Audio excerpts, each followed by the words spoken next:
नमस्कार, आप देख रहे हैं दर्श न्यूज। मैं हूं आपके साथ रितेश शर्मा। बीते कई महीनों से चीन में कोविड के नए वेरिएंट JN1 फैलने की खबरें आ रही थी, लेकिन JN1 सब वेरिएंट भारत में भी दस्तक दे चुका है। अब भारत के तमाम राज्यों में इससे होने वाले इन्फेक्शन के मामले तेजी से बढ़ रहे हैं। देश में एक बार फिर से कोरोना के मामलों में बढ़ोतरी देखने को मिल रही है। केंद्रीय स्वास्थ्य मंत्रालय के मुताबिक देश में पिछले 24 घंटों में कोरोना वायरस के 614 नए मामले सामने आए हैं। इससे पहले 21 मई को 600 से अधिक केस मिले थे। केंद्रीय स्वास्थ्य मंत्रालय द्वारा जारी आंकड़ों के हवाले से बताया गया है कि भारत में पिछले 24 घंटे में कोरोना वायरस के 614 नए केस मिले हैं, जो 21 मई के बाद मिले सबसे अधिक मामले हैं। इसके साथ ही देश में एक्टिव मामलों की संख्या बढ़कर 2311 हो गई है। बता दें कि केरल में 24 घंटे के दौरान 3 लोगों की मौत हुई है। देश में अब तक कोरोना वायरस से मृतकों की संख्या बढ़कर 5,33,321 हो गई है। इसके अलावा देश में कोविड-19 मामलों की संख्या 4,50,00,000 हो गई है। स्वास्थ्य मंत्रालय के अनुसार देश में बीमारी से ठीक होने वाले लोगों की संख्या बढ़कर 4,44,70,346 हो गई है और राष्ट्रीय रिकवरी दर 98.81% है, जबकि मृत्यु दर 1.19% है। बताते चले कि देश में अब तक 220 करोड़ लोगों को वैक्सीन दी गई है। केरल में कोरोना का एक नया वेरिएंट मिला है, जिसे JN1 कहा जा रहा है। इसके मामले वहां तेजी से बढ़ते हुए दिख रहे हैं। कई लोग इससे संक्रमित हो चुके हैं और कुछ की मौत भी हो गई है। यह नया वेरिएंट बहुत खतरनाक बताया जा रहा है, क्योंकि ये बहुत तेजी से फैल रहा है। इसलिए केरल में कोरोना का खतरा फिर से बढ़ गया है। इस वजह से 17 दिसंबर को 4 लोगों की मौत हो गई। उत्तर प्रदेश में भी एक कोरोना पॉजिटिव व्यक्ति की मृत्यु हो गई है, लेकिन पता नहीं कि वो इसी नए वेरिएंट से था या नहीं। वहीं केरल में 79 वर्षीय महिला की मौत नए वेरिएंट से हो गई है। ऐसे में फिर से कोरोना का खतरा मंडराने लगा है। कोरोना के बढ़ते मामलों की वजह से राज्य सरकार ने मास्क पहनना अनिवार्य कर दिया है। इसे लेकर सरकार द्वारा एडवाइजरी भी जारी की गई है। बता दें कि भारत में कोरोना का खतरा एक बार फिर लौट आया। वैसे तो आम लोग कोरोना महामारी को भूल चुके थे, लेकिन दोबारा से देश के अंदर कोरोना जैसी घातक बीमारी धीरे धीरे अपना असर दिखाने लगी है। कोरोना के खतरे को देखते हुए प्रदेश सरकार ने घोषणा की है कि जो भी सीनियर सिटीजन्स हैं, जिनको खांसी, जुकाम या फिर बुखार जैसे कोई लक्षण उनके अंदर मौजूद हैं, तो उन लोगों के लिए मास्क पहनना अनिवार्य कर दिया गया है।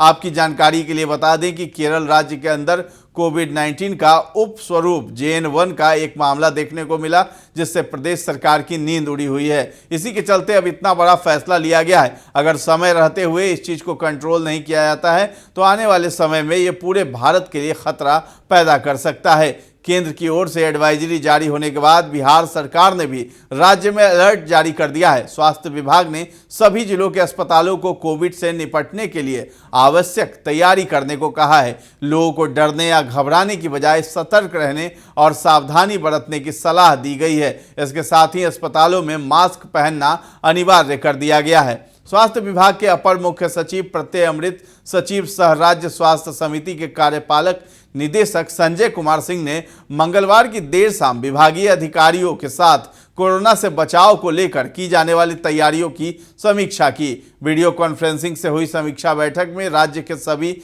सिविल सर्जन, मेडिकल कॉलेजों के अधीक्षक और प्राचार्य शामिल हुए थे। बिहार में अभी हर रोज 3000 लोगों की कोविड जांच हो रही है। इसकी संख्या बढ़ाने और RT-PCR जांच करने को कहा गया है, ताकि 25 से कम CT वैल्यू रहने पर पटना के IGIMS में उसकी जीनोम सीक्वेंसिंग कराई जा सके।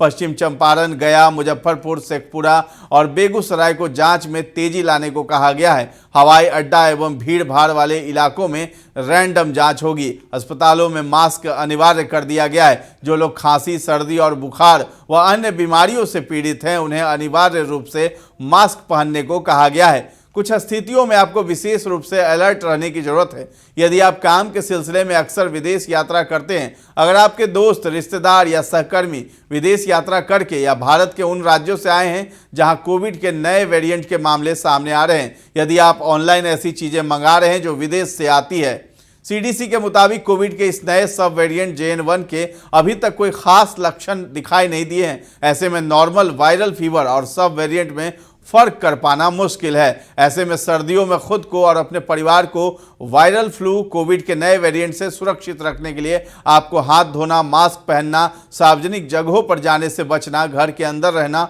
और टीका लगवाना कोविड से बचाव के सामान्य नियम है। फ्लू और कोविड से बचाव के लिए इन नियमों का पालन करना बेहद जरूरी है। ये कोविड इन्फेक्शन को रोकने में काफ़ी हद तक कारगर है। स्वास्थ्य एजेंसियों ने लोगों को सलाह दी है कि लक्षण दिखने के तुरंत बाद लापरवाही न बरतते हुए कोविड टेस्ट जरूर करा लें।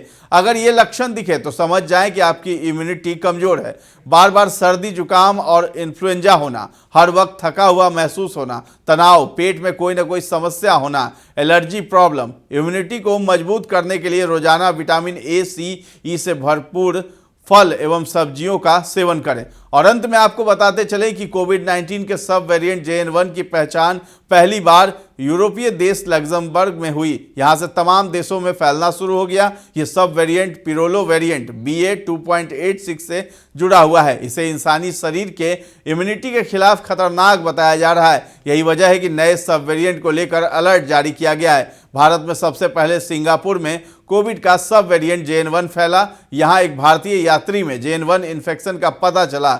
यह शख्स तमिलनाडु के तिरुचिरापल्ली जिले का मूल निवासी है और उसने 25 अक्टूबर को सिंगापुर की यात्रा की थी। देश दुनिया समेत बिहार और झारखंड की तमाम खबरों से अपडेट रहने के लिए आप हमारे चैनल पर बने रहें और सब्सक्राइब कर लें। अगर ये वीडियो फेसबुक पर देख रहे हैं तो हमारे पेज को लाइक और फॉलो करना न भूलें। धन्यवाद।